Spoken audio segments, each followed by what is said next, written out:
Hello students. So now our third video, concluding video, first chapter, class 11th, the summer of beautiful white horse.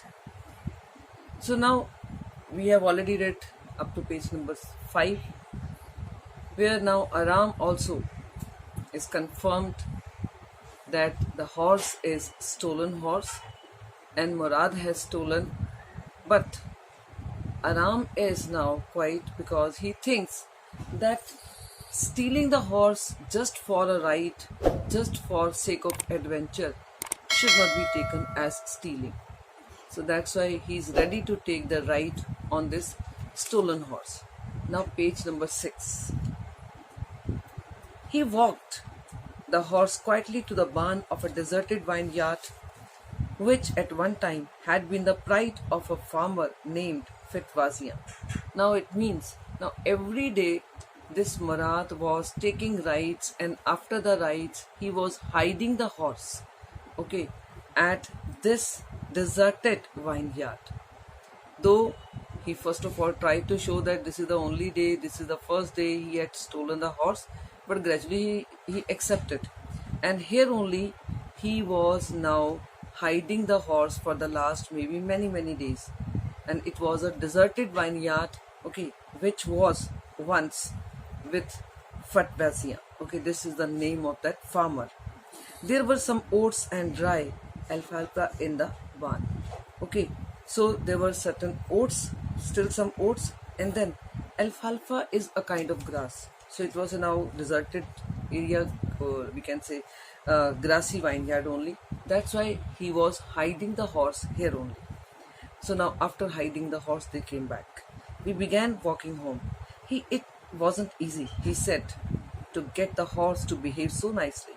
At first it wanted to run wild, but as I have told you, I have a way with a horse. I can get it to want to do anything I want it to do.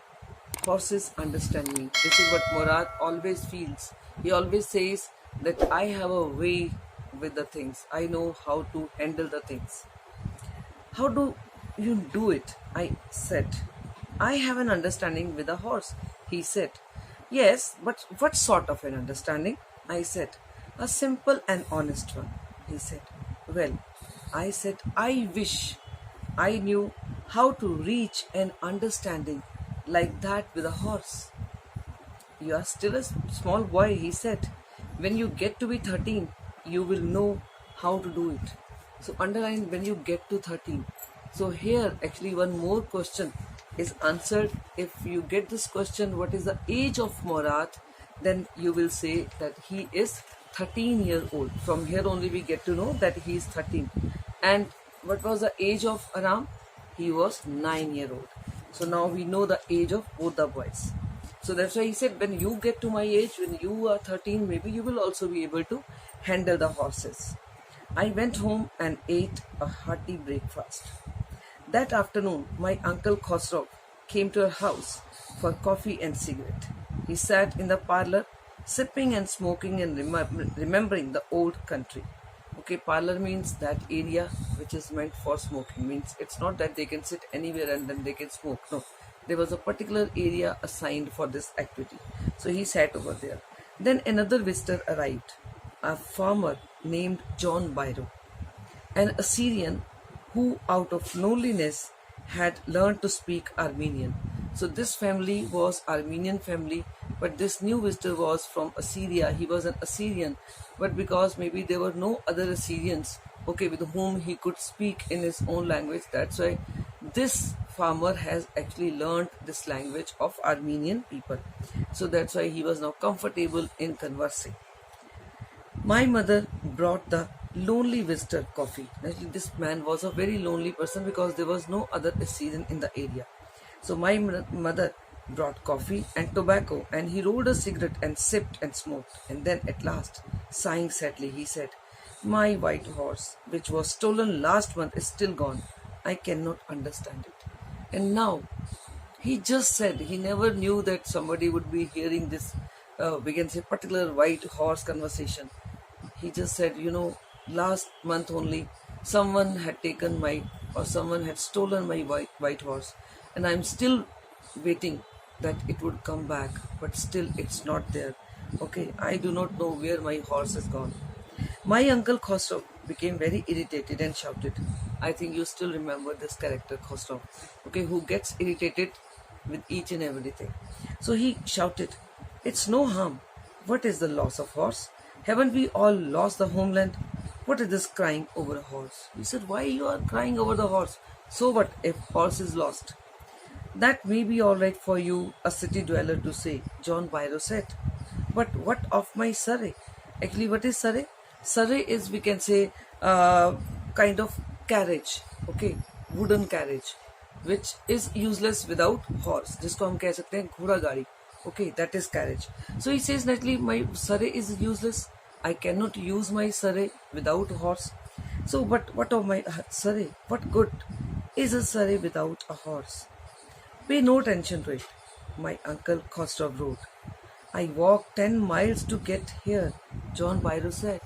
He said, actually, I needed my that carriage because without my horse, I cannot use my carriage, and that's why I had to walk to come to this place.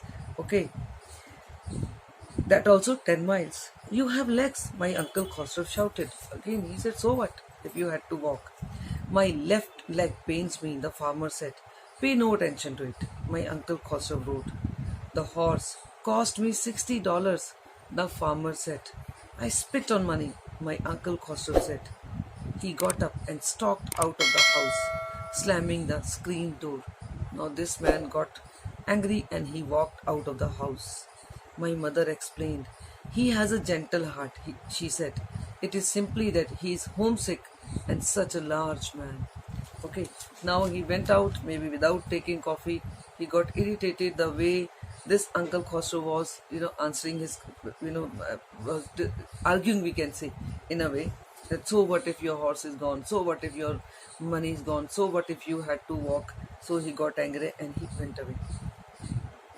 The farmer went away and I ran over to my cousin Murad's house. He was sitting under a peach tree, trying to repair a hurt wing of a young robin which could not fly. Now underline this, what he was doing, he was helping one hurt wing, okay, of a bird. Means it shows that this man actually always loves animals or birds. Means this Murad, though he has stolen the horse, even then we can say he is a kind boy. That's why right now he was trying to help a bird,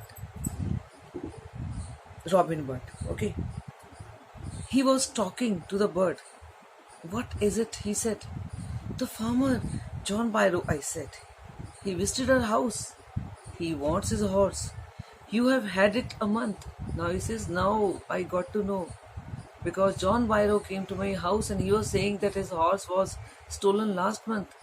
Now I got to know that it means for the last 1 month horse is with you and you are enjoying rides. I want you to promise not to take it back until I learn to ride. He says, though he is desperately waiting for his horse to come back, but please promise that you will not give it back until I also learn to ride the horse. It will take you a year to learn to ride, my cousin Murad said. He said, what do you mean? I think if you start learning riding, it will take you 1 year. So you want me to keep this horse for 1 year? We could keep the horse a year, I said. My cousin Murad leaped to his feet. What? He wrote, are you inviting a member of the Geroglinian family to steal? The horse must go back to its true owner. But Murad said, no. If we keep it for that long time, it means we will be called, thieves. I don't want to be called thief, and I don't want that anyone should say something, negative about Geroglinian family. But I think we should give it back. When? I said. In 6 months at the latest, he said. He said, not for 1 month, 1 year, but okay, we will keep it for 6 months, and by this time, I am hoping that you will learn to ride. He threw the bird into the air. The bird tried hard, almost fell twice, but at last flew away high and straight. Early every morning, for 2 weeks, my cousin Marat and I took the horse out of the barn of the deserted vineyard where we were hiding it and rode it. And every morning the horse, when it was my turn to ride alone, leaped over grapevines and small trees and threw me and ran away.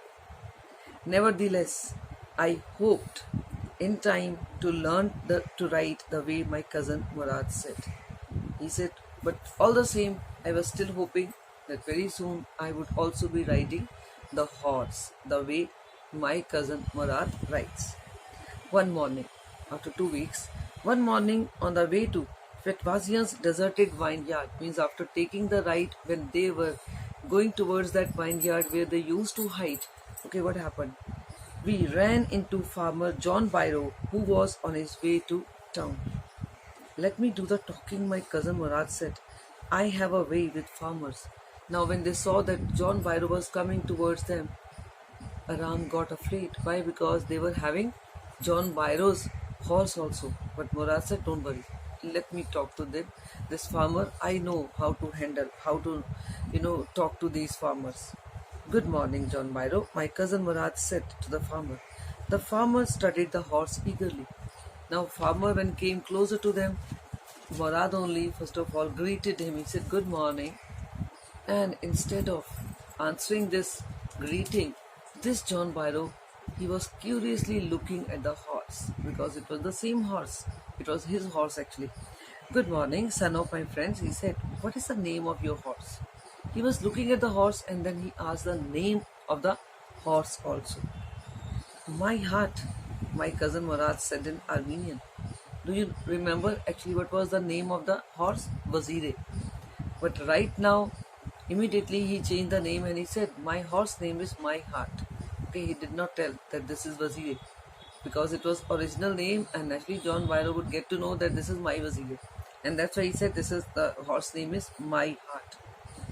A lovely name, John Byro said, for a lovely horse. I could swear it is the horse that was stolen from me many weeks ago. May I look into his mouth? Now he said, but it seems as if this is my horse, which was stolen 1 month back. And then he said, can I look into the mouth of the horse? Maybe he had some particular thing in the mouth, and maybe from there only he was thinking that he would be able to recognize the horse. Of course, Murad said. No, Murad was not afraid. He said, yes, why not? You can look into the mouth of this horse. The farmer looked into the mouth of the horse. Tooth for tooth, he said. I would swear it is my horse if I didn't know your parents. The fame of your family for honesty is well known to me. Now he looked into the mouth of the horse, and whatever was the particular thing regarding the teeth, it was same there. Naturally, it was his horse only. That's why it was there. But even after looking into the mouth and knowing that it is the same thing the horse is having, even then he said, if you were not the children of my friend, then I would have said this is my horse. But because I know that you belong to very, very honest tribe, you belong to very honest parents, you belong to very honest Garaglanian family. So that's why I cannot say that this is my horse. If it were not you, then I would have claimed this is my horse. But for you people, I cannot say that this is my horse, though this horse is the same horse. Okay, because having the same things. And then what he said, yet the horse is the twin of my horse. He said, because this horse is also having the same things, but even then I cannot claim it to be mine. Then I must say one thing only. It must be the twin of my horse. A suspicious man would believe his eyes instead of his heart. Good day, my young friends. He says, naturally, I am searching for my horse, that's why I stopped you. Okay, I had this suspicion, but still I cannot claim that this is my horse. Good day, John Byro, my cousin Murad said. Early the following morning, we took the horse to John Byro's vineyard and put it in the barn. The dogs followed us around without making a sound. So what happened? Next morning, when everybody was asleep, when they took out the horse for ride, but today they did not go for the ride. Instead of going for the ride, what they did, they took the horse to John Byro, means returned the horse over there. The dogs followed. The dogs, I whispered to my cousin Murad, I thought they would bark. They would at somebody else. He said, I have a way with dogs. But he said, I know. Yes, I know how to handle dogs also. That's why they are not barking. But now they had kept back that horse in John Byro's house. My cousin Murad put his arms around the horse, pressed his nose into the horse's nose, patted it, and then we went away. So, what does it show? It showed Murad's love for the animal. Okay, that afternoon, John Byro came to our house in his surrey and showed my mother the horse that had been stolen and returned. So that evening only now in his surrey, because the horse was back, so John Byro came to their house in his surrey and he showed the horse to Aram's mother also. And what he said, I do not know what to think. He said, the horse is stronger than ever, better tempered too. And now what he even told, he said, I do not know what to say because my horse was stolen last month. And now it is back and I must admit that it is healthy now, healthier than ever. And now it is better tempered, means better disciplined horse now. Okay, this is more disciplined. I thank God. My uncle Khosrow, who was in the parlor, became irritated and shouted, Quiet, man, quiet. Your horse has been returned. Pay no attention to it. So this is your chapter. One important question in the ending part, that do you think these two boys, they returned the horse because they were conscience stricken, they were feeling guilty, okay, their conscience pricked them, or they returned the horse because now they were afraid of John Byro? This is very, very important question. That is it that they were conscience stricken, or is it they were afraid of John Byro? Okay, so I think after reading and listening to this story and watching these videos, and after reading the chapter also, I know you would be able to answer this question on your own. Okay, I'm not going to give the answer. I want you to think over it, because one day I will make video, okay, with the questions also. But I think you should wait till that time and try to get the answer on your own. Thank you.